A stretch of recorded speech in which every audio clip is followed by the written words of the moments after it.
जय हिंद, वंदे मातरम, भारत माता की जय।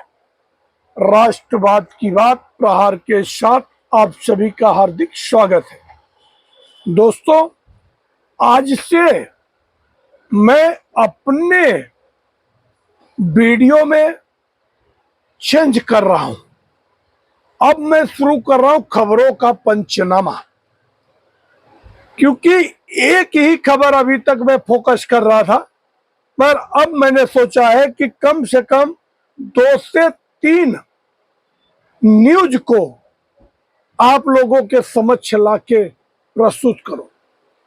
तो खबरों के पंचनामा में सबसे पहली खबर है जो वो नेपाल पैटर्न अपने भारत में लागू कर दिया। लद्दाख जो कि कश्मीर, जम्मू कश्मीर से अलग एक यूनियन टेरिटरी बनाया गया था, वहां पे एक ही सांसद है। और यूनियन टेरिटरी जब बनी थी तो पहली खबर कि लद्दाख में हुए हिंसा की और उसका नेपाली कनेक्शन। दूसरी खबर कि आई लव यू मोहम्मद का जो के पीछे का जो गेम है वो देश के 7 से 8 राज्यों में फैल गया।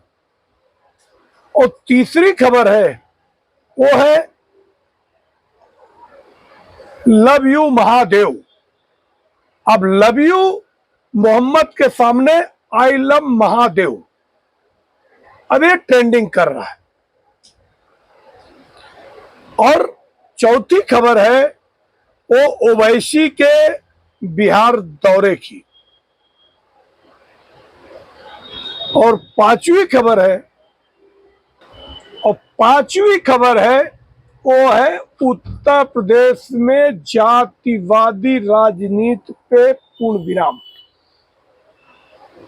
तो चलो शुरू करते हैं।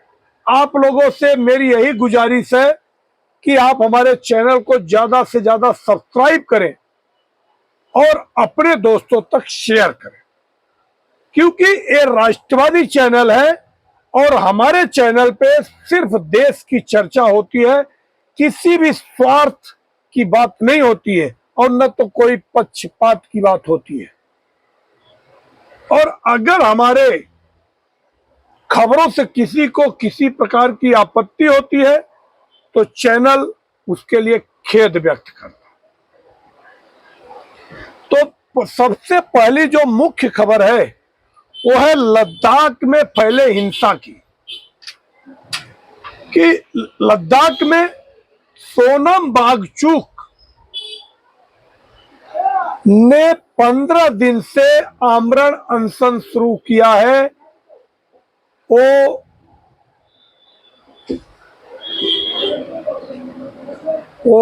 स्टेटहुड की मांग कर रहे हैं।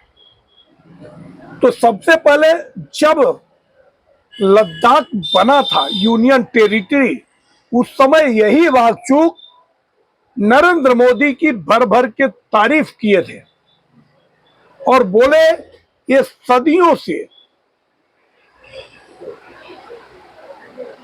लद्दाख के लोगों की डिमांड थी, जो प्रधानमंत्री नरेंद्र मोदी ने जम्मू कश्मीर से अलग करके हमको दिया है। उसके लिए मैं हृदय से अभिनंदन करता हूं। मगर जब राहुल गांधी भारत जोड़ो यात्रा में निकले थे, उस समय ही लद्दाख गए थे और उसके बाद लद्दाख में एक बार जो जुलूस निकला था, सड़कों पे लाखों लोग आ गए थे,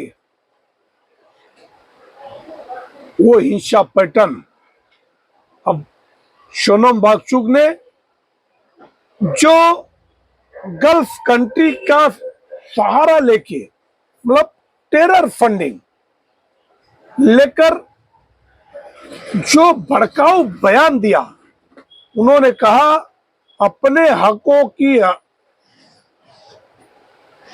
हक के लिए लोगों को रास्ते पे उतरना पड़ेगा। और इसमें कांग्रेस पार्टी के पार्षद जाकर सोनम वांगचुक से मिले और प्रदर्शनकारियों के साथ मिले, और हिंसा इस कदर बढ़ गई कि अब तक 4 लोगों की मौत हो गई। आंदोलन, संविधान भी कहता है आंदोलन कीजिए, अपने हक के लिए कीजिए, मगर हिंसा न कीजिए किसी की जान। क्यों?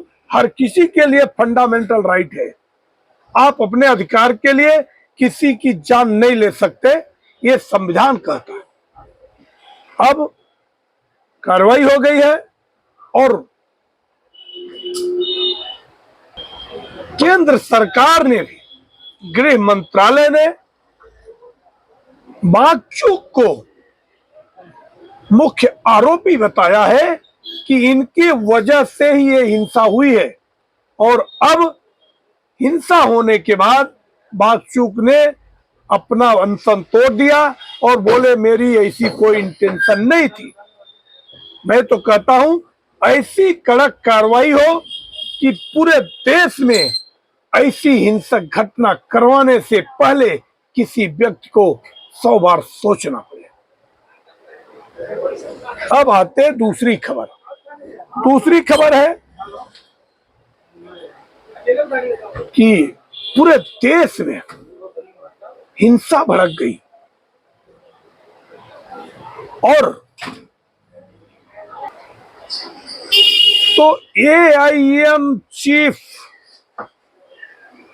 असदुद्दीन ओवैसी बिहार के दौरे पर, और उनके जाने के बाद महागठबंधन में हाहाकार मच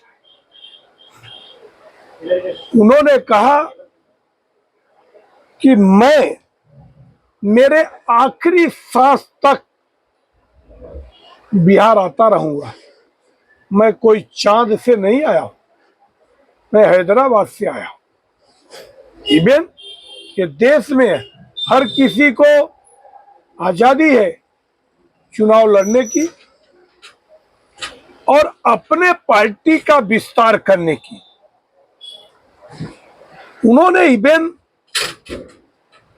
गुजारिश किया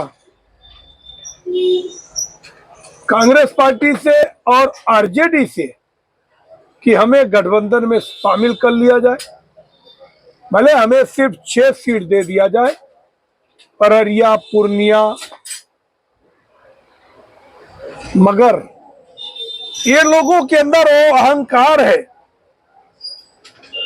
जैसे दुर्योधन को अहंकार था। अब दुर्योधन का अहंकार था कि सुई के नोक के बराबर भी नहीं दूंगा। उसके बाद जो हुआ पूरी दुनिया जानती है। और जिस हिसाब से कमर कस के कल 11 सभाएं किए थे और आज भी 11 सभाएं की है, उन्होंने पूरा जहर आरजेडी के खिलाफ ही बोला है। यहां तक कि उन्होंने कहा कि जो चारा को खाने वाला व्यक्ति हो तो चारा घोटालेबाज नहीं कहे तो क्या कहें? नौकरी के बदले जमीन लेने वाले व्यक्ति को हम क्या कर सकते हैं?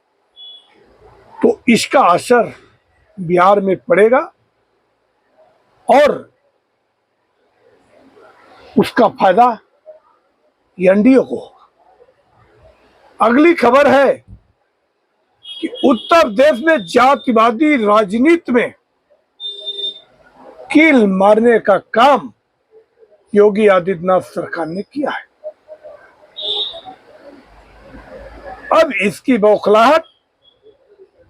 और चौथी जो खबर है वो है आजम खान साहब के 23 महीने बाद रिहाई की। और आजम खान अपने आप को उत्तर प्रदेश में मुस्लिमों का मसीहा कहते,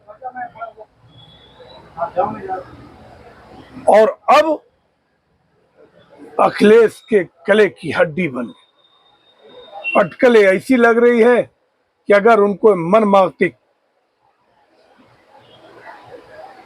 रिस्पेक्ट सपा में नहीं मिला तो बसपा में भी जा सकते हैं। अब 9 तारीख को सारी बातें, सारे पत्ते खुल जाएंगे। अब देखने की बात है। और आई लव यू मोहम्मद के खिलाफ आई लव महादेव ट्रेंडिंग कर रहा है, जो कि मुंबई में भी पोस्टर लगाए गए और साधु संतों ने कहा कि देश में 70 करोड़ सनातनी है, बाकी 30 करोड़ नकली हिंदू। तो हम महादेव को मानने वाले लोग हैं, हम महादेव को मानेंगे।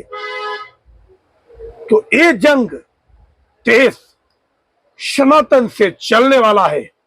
यहां किसी प्रकार का कोई भीड़ तंत्र कामयाब नहीं हो सकता। देश को कोई नेपाल नहीं बना सकता। अगर आप लोगों को हमारा विश्लेषण अच्छा लगे तो आप हमारे चैनल को सब्सक्राइब करें और अपने दोस्तों तक शेयर करें। जय हिंद, वंदे मातरम, भारत माता की जय। धन्यवाद।